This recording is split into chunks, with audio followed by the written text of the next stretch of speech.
This is the artificial womb facility, a place where humans could be grown entirely from scratch. The devices you see here are called growth pods. Each growth pod is designed to replicate the same conditions that exist inside the mother's uterus. Growth pods are designed to host human fetuses until they are fully developed. These artificial wombs are designed to help premature babies to continue developing after their birth. But emerging scientific research is making it possible to use them to create designer humans entirely from scratch.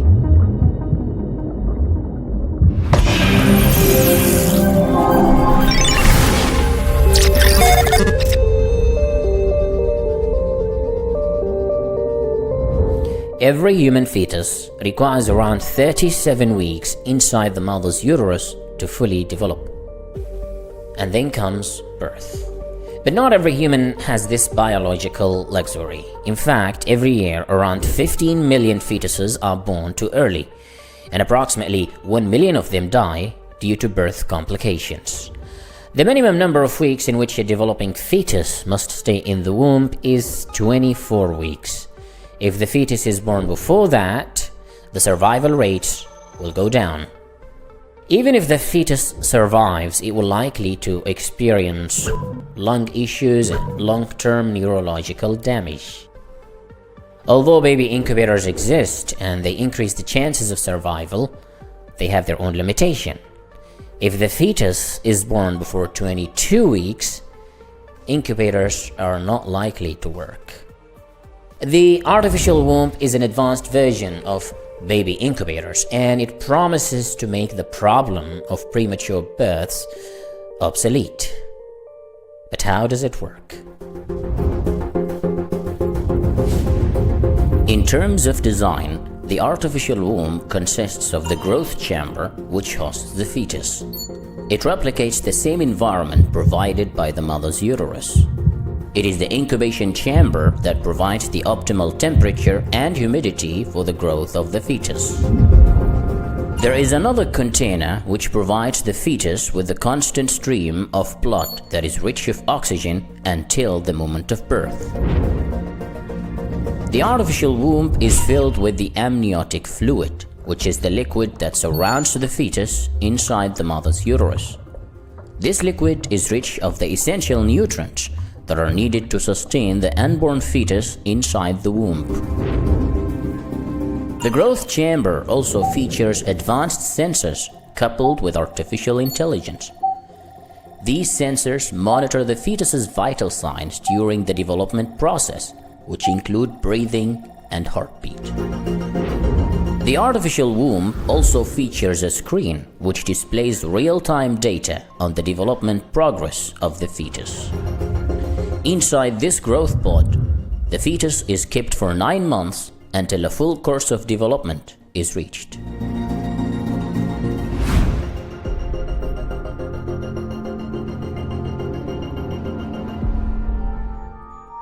The concept of growing babies inside an artificial environment is called ectogenesis. Ecto means outside and genesis means formation. And it isn't really new. The history of the artificial womb dates back to the early 1950s. The first design of the artificial womb was patented by Emanuel Greenberg back in 1955.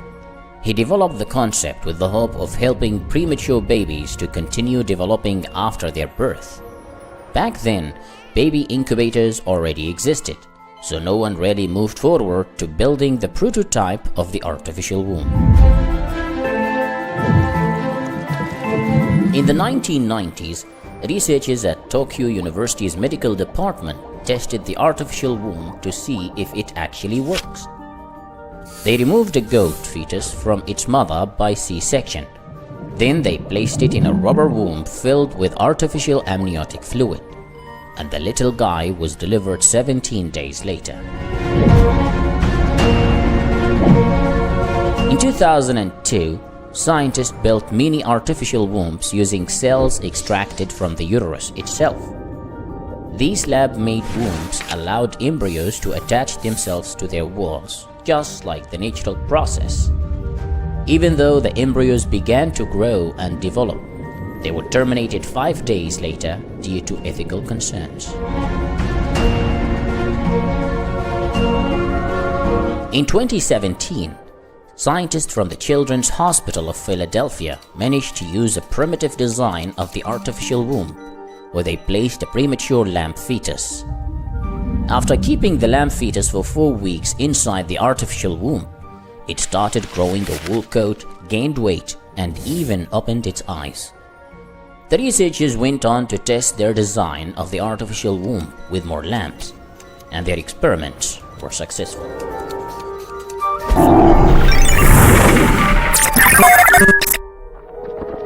As of today, the real artificial womb is no more than just a plastic bag filled with amniotic fluid.